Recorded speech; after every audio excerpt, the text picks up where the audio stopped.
Students, hope you are doing well. Today we will discuss about ozone layer. The ozone layer is a region of Earth's stratosphere. Ozone layer absorbs most of the sun's ultraviolet radiation. It is also known as ozone cell. Ozone layer earth के stratosphere का एक reason है जो अर्थ से लगभग 10 kilometre से 50 kilometre तक की ऊंचाई पर होती है। ओजोन लेयर सन के अधिकांश अल्ट्रावायलेट रेज को एब्जॉर्ब कर लेती है। इसे ओजोन सिल भी कहा जाता है। It contains a high concentration of ozone in relation to other parts of the atmosphere, although still small in relation to other gases in the stratosphere. इस लेयर में एटमॉस्फेयर के अदर पार्ट्स की अपेक्षा ओजोन की मात्रा काफी ज्यादा पाई जाती है। हालांकि इसके बावजूद स्ट्रेटोस्फेयर में दूसरे गैसों की अपेक्षा ओजोन की मात्रा कम होती है। Now there is one question, what is ozone और ट्राईऑक्सीजन? ओजोन और trioxygen is an inorganic molecule with the chemical formula O3. It is a pale blue gas with a pungent smell. It is an allotrope of oxygen that is much less stable than the diatomic allotrope O2. Ozone या ट्राईऑक्सीजन एक inorganic molecule है जिसका chemical formula O3 होता है। यह pungent smell वाली pale blue colour की gas है। यह ऑक्सीजन का एक एलोट्रोप है जो डायटोमिक एलोट्रोप O2 से कम स्टेबल है। Now importance of ozone layer. Ozone layer is very important for the existence of life on Earth because it absorbs most of the harmful ultraviolet radiations coming from the sun and prevents them from reaching the Earth. अर्थ पर life की existence के लिए ozone layer का बहुत importance है क्योंकि यह सन से आने वाले अधिकांश हानिकारक अल्ट्रावायलेट रेज को एब्जॉर्ब कर लेती है और उसे अर्थ तक पहुंचने नहीं देती है। Now, harmful effects on human beings, other animals, as well as plants by ultraviolet radiations. First, ultraviolet rays can cause skin cancer. Ultraviolet rays से skin cancer हो सकता है। Second, ultraviolet rays can damage the eyes by causing an eye disease called cataract. Ultraviolet rays cataract यानी कि मोतियाबिंद disease से आंखों को नुकसान पहुंचा सकती है। Third, ultraviolet rays can damage immune system. यह immune system को डैमेज कर सकती है। Fourth, ultraviolet rays can disturb the aquatic life. Ultraviolet rays aquatic life को disturb कर सकती है। Fifth, ultraviolet rays can also damage the stomata in the leaves. Ultraviolet rays leaves के stomata को भी damage कर सकती है। Now formation of ozone. ये 3 steps में होता है। Step 1, ozone molecules are photolyzed yielding 2 oxygen atoms. Oxygen molecules पर जब सन रेज पड़ती है तो वो 2 सिंगल ऑक्सीजन में टूट जाता है इस तरह से, और इसको नेसेंट ऑक्सीजन कहा जाता है और साथ में ये स्लो रिएक्शन है। ओके।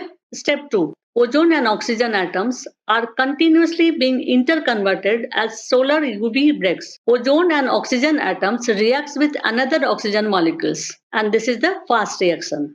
ओजोन और ऑक्सीजन एटम्स पर लगातार अल्ट्रावायलेट रेज पड़ता है जिससे ओजोन टूटकर एक सिंगल ऑक्सीजन एटम और एक ऑक्सीजन मॉलिक्यूल बनाता है। फिर यह ऑक्सीजन मॉलिक्यूल के साथ मिलकर के ओजोन बना लेता है और ऐसा इंटरकन्वर्सन चलता रहता है।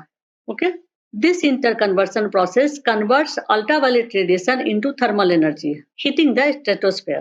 यह interconversion process ultraviolet rays को thermal energy में convert कर देती है जो कि stratosphere को गर्म कर देता है। Now step 3, ozone is lost by a reaction of oxygen atom or the ozone molecule with each other or some other trace gas such as chlorine. Ozone एक दूसरे के साथ ऑक्सीजन एटम या ऑक्सीजन मॉलिक्यूल्स या chlorine gas के साथ react करके खत्म हो जाता है और ऐसा इंटरकन्वर्सन चलता रहता है। यहाँ आप रिएक्शन को देखते हैं कि कैसे ओजोन बनता है। ये ऑक्सीजन मॉलिक्यूल और इस पर जब अल्ट्रावायलेट रेज पड़ता है तो ये 2 ऑक्सीजन एटम्स में कन्वर्ट हो जाता है। यहाँ देखिए सिंगल ऑक्सीजन एटम और यहाँ फिर से सिंगल ऑक्सीजन एटम, तो ऑक्सीजन प्लस ऑक्सीजन, और इस सिंगल ऑक्सीजन एटम को नेसेंट ऑक्सीजन भी कहते हैं। फिर ऑक्सीजन मॉलिक्यूल के साथ ये नेसेंट ऑक्सीजन मिल जाता है और मिलने के बाद वो ओजोन मॉलिक्यूल बना लेता है। The amount of ozone in the atmosphere began to drop sharply in the 1980s. This decrease has been linked to synthetic chemicals like chlorofluorocarbon or CFCs, which were used as refrigerants and in fire extinguishers. 1980s में atmosphere में ozone की मात्रा तेजी से कम होने लगी। इस कमी को क्लोरोफ्लोरोकार्बन जैसे सिंथेटिक केमिकल से लिंक किया गया है, जिसका यूज रेफ्रिजरेंट्स और फायर एक्सटिंग्विशर के रूप में किया जाता था। In 1987, the United Nations Environment Programme (UNEP) succeeded in forging an agreement to freeze CFC production at 1986 levels. 1987 में United National Environment Programme UNEP 1986 के लेवल पर CFC उत्पादन को खत्म करने के लिए एक एग्रीमेंट करने में सफल रहा। It is now mandatory for all the manufacturing companies to make CFC free refrigerators throughout the world. अब सभी मैन्युफैक्चरिंग कंपनीज के लिए CFC फ्री रेफ्रिजरेटर्स बनाना अनिवार्य कर दिया गया है। Other manufactured chemicals that causes ozone depletion are first, carbon tetrachloride, second, hydrobromofluorocarbons or HBFCs, third, hydrochlorofluorocarbons or HCFCs, and fourth, bromochloromethane or BCM etc. इन सभी केमिकल्स के through ozone में depletion होने लगा, यानी कि ओजोन लेयर में whole होने लगा। आइए डायग्राम में देखते हैं। ये देखिए, ये ओजोन लेयर है और इसमें यहाँ जो डिफरेंट केमिकल्स निकलता है उससे ओजोन लेयर में छेद होने लगा, होल होने लगा। Okay, now remedy of ozone depletion. First, packaging materials such as plastic film, bubble wraps etc. should be changed with more eco-friendly material. Packaging materials जैसे कि प्लास्टिक फिल्म, बबल रैप्स को eco friendly material से change करना चाहिए। Second, minimize the use of air condition. Air condition के use को कम करना चाहिए। Third, minimize the refrigeration plants. Refrigeration plants यानी कि रेफ्रिजरेशन फैक्ट्रीज को कम करना चाहिए। Fourth, minimize the use of paint sprays and insecticides. Paint spray और कीटनाशक का यूज कम करना चाहिए। Now topics covered in today's class. First, what is ozone layer और ozone shield. Second, what is ozone और trioxygen. Third, importance of ozone layer.